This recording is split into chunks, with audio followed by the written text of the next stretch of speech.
Ang ganda nito, oh, telescopic ladder. Maliit lang siyang tingnan pero wag ka. Ang taas ng kayang abutin yan.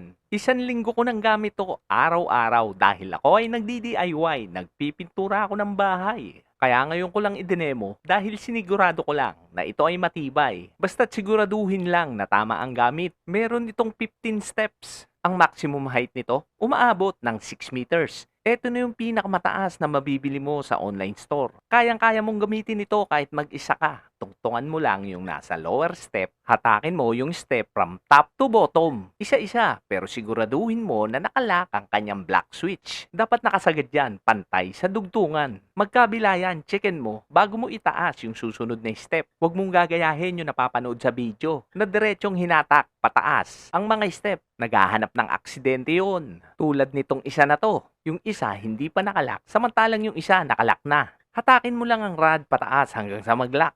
Para hindi ka mahirapan sa paghahatak, dapat naka-align ito pataas. Hindi nga pala porke 6 meters ang height nito ay isasagad mo na ang lahat ng steps. Pwede mo itong gamitin kung mababa naman ang iyong aabutin. Basta ang unang ginagamit na step ay ang mga nasa taas. Ang may iwan na steps ay yung mga steps na nasa baba.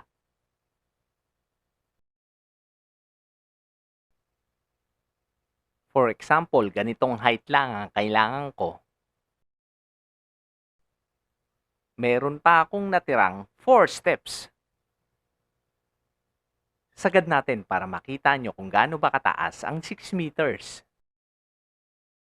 Ang isang kagandahan ng isang telescopic ladder, dahil compact nga ito, ay pwede mong dalhin kung saan-saan dahil kasyang-kasya ito sa iyong sasakyan.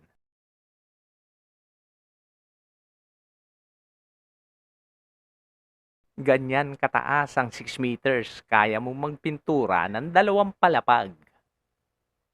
May sinusunod nga pala itong anggulo, dapat naka 75 degree. Madali naman sundin yan dahil ang paa nito ay may makapal na rubber na naka 75 degree na ang anggulo. Siguraduhin lamang na lapat ang anggulo nito sa pagpapatungan. Ganito ang itsura ng 75 degree.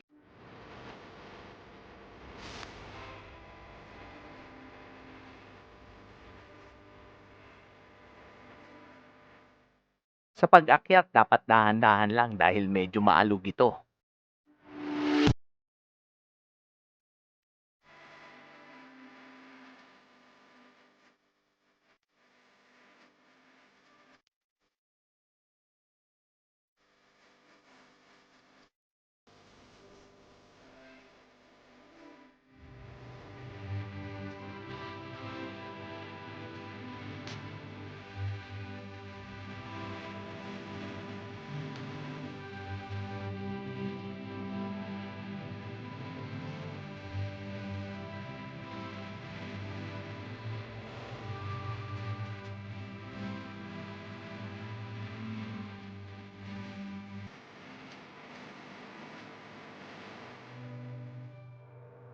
Dalawang kulay ito na makikita nyo sa market. Yung isa kulay silver. Okay ang mga steps nito, hindi madulas. At sabi sa katalog, ang maximum limit daw ng timbang nito ay 400 kilograms. Isipin mo yun, timbang ng apat na katao. Sa pagbababa naman nito, itayo lang ito na halos naka-align. Tulak mo yung black switch papasok magkabila ng second step at alalayan mo naman na may konting puwersa ang third steps. Ganun lang paulit-ulit, alalayan mo yung step na susunod na ibababa habang ina-unlock mo ang mga switches. At habang binababa ko ang mga steps, baka naman pwedeng humingi dyan ng isang like, share, and subscribe para naman lumago-lago ang aking channel.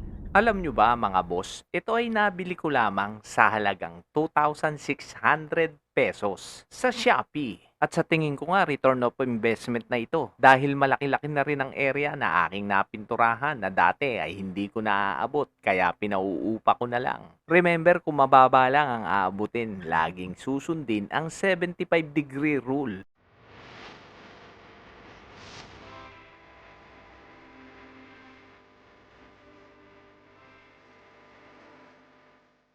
Mas mababa, mas malapit ang ladder sa wall.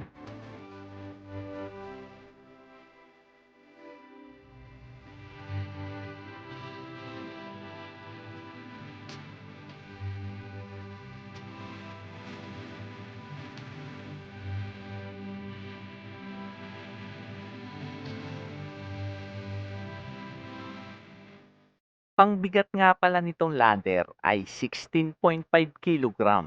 Okay lang kung lalaki ka, kayang-kaya mong buhatin ito. Pero kung babae, medyo mabibigatan. May tamang teknik din sa pagbubuhat nito at huwag itong bubuhatin ng hindi nakalakang strap. Ipwesto sa tagiliran ng katawan at ng kamay.